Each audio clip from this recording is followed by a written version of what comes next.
Hello, friends.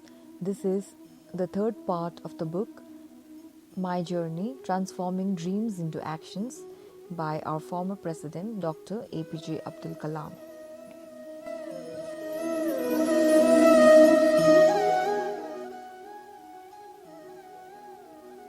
The boat business was a great success.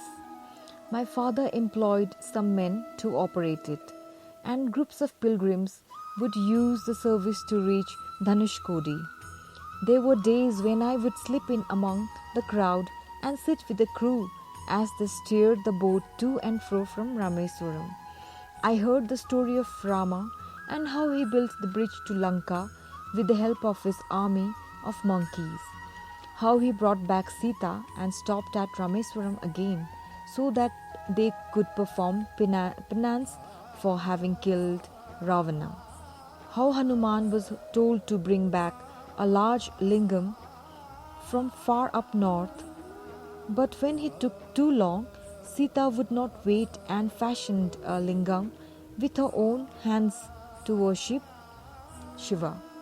These stories and many others washed around me in different tongues and shapes, as people from all over India used our ferry service. A little boy among so many was always welcome, and there would be someone or the other willing to talk to me, share the story of his life and his reasons for making the pilgrimage.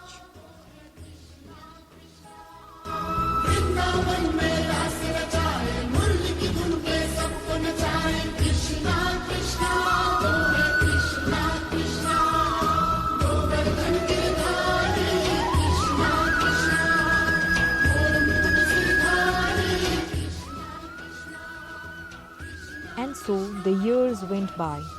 My school, teachers, Ahmad Jalaluddin and others taught me so many things, but the boat and the people who sailed in it were no less important.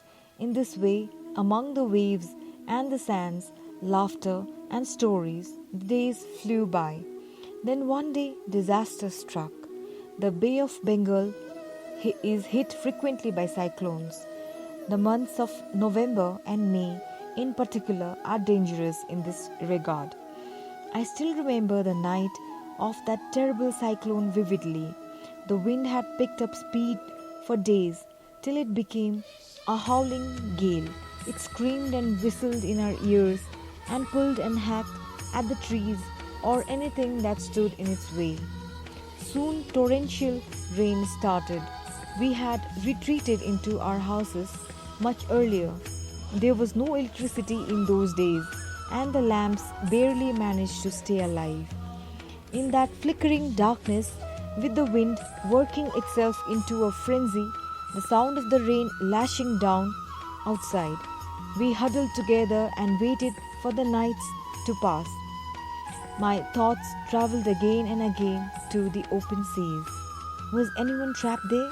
What was it like to be in a storm such as this without a mother's comforting presence close by?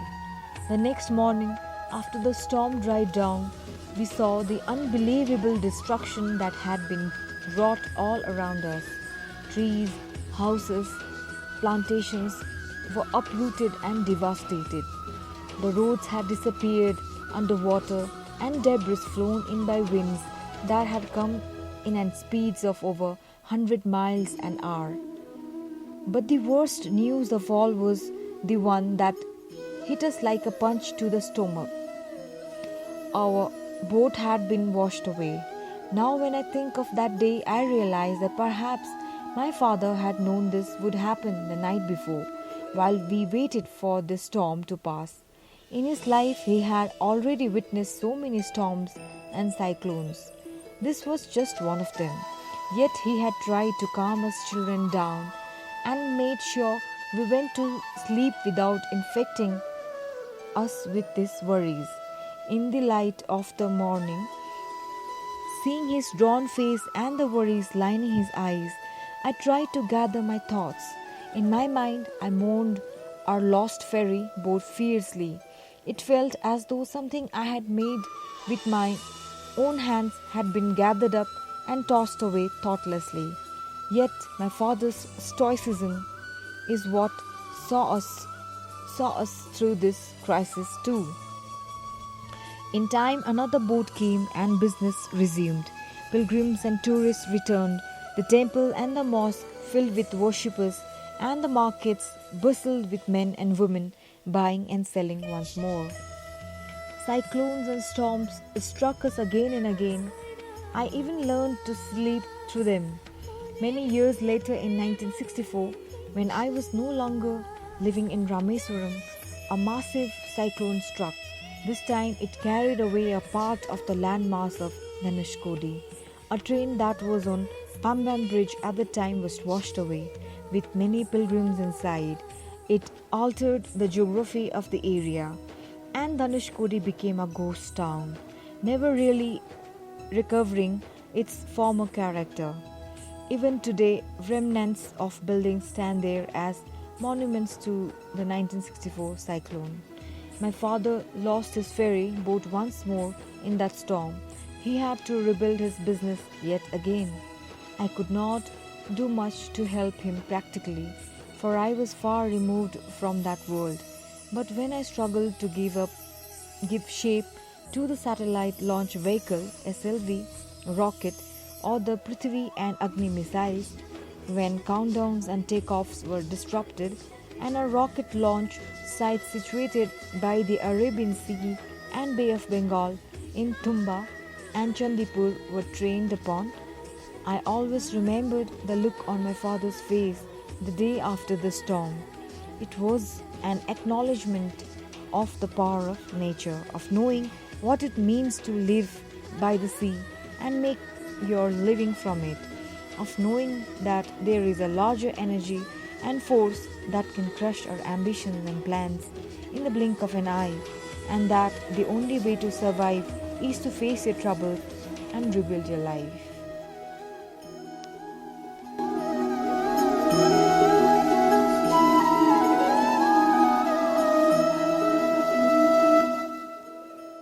A working boy at 8.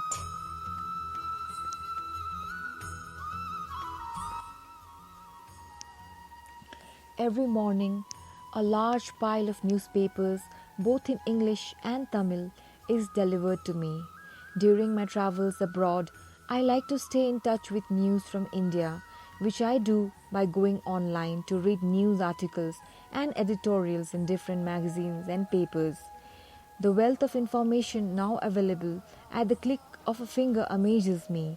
As a person closely involved with engineering and science, the march of technology should not surprise me, but when I juxtapose our lives today with what it was like 70 years ago in a small South Indian town, the difference is startling even for me. I was born in the year 1931. When I was about 8, World War II broke out. Britain declared war on Nazi Germany, and despite the Indian Congress opposition, India too, as a British colony, was involved in the war. India's war effort saw a record number of Indian soldiers being deployed in various war zones around the world. Daily life, however, remained fairly unaffected initially, particularly for us in the southern tip of the country. As I have mentioned, Rameswaram in the 1940s was a sleepy little town that came alive with the arrival of pilgrims. The inhabitants were mostly tradespeople or small businessmen. The town was dominated by the temple, though there was a mosque and a church too. The inhabitants went about their way fairly peacefully, and other than the normal altercations that break out in any town or village, nothing much of importance happened. The only source of information about the outside world was the newspaper. The agency that distributed newspapers was run by my cousin Samsuddin. Along with Jalaluddin, he was a big influence in my early life. Though he could read and write, Samsuddin was not well travelled nor highly educated, yet he had such affection for me and encouraged me in so many ways that he became a guiding light for me. This man understood my deepest thoughts and feelings before I could articulate them. To me, they were adults who could reach out beyond the narrow confines of the daily lives and businesses and see the larger world. Samsuddin's newspaper distribution agency was the only one in Rameswaram. There were about 1,000 literate people in the town, and he delivered newspapers to all of them. The papers carried news about the independence movement that was heading towards a crescendo at the time. These news items would be read and discussed with great gusto among everyone. There would also be news from the war front about Hitler and the Nazi army. Of course, there were many mundane matters too, like astrological references or bullion rates, which were consulted with utmost interest. The Tamil paper Dinamani was the most popular of all these papers. The way the papers reached Rameswaram was quite unique. They came by morning train and were kept at Rameswaram station. From there they had to be collected and sent to all the subscribers. This was Samsuddin's business and he managed it effortlessly. However, as Second World War raged, we no longer remained isolated from the world, and it affected my life and the newspaper delivery business in a strange new way. The British movement had placed a number of sanctions and rations on goods. Something like a state of emergency now prevailed in the country. Our large family felt the difficulties acutely. Food, clothes, the needs of the babies of the household all became difficult to procure and provide for. In our family, there were 5 sons and daughters, as well as my father's brothers' families. My grandmother and mother had to stretch every resource to the utmost to keep everyone fed, clothed, and in good health.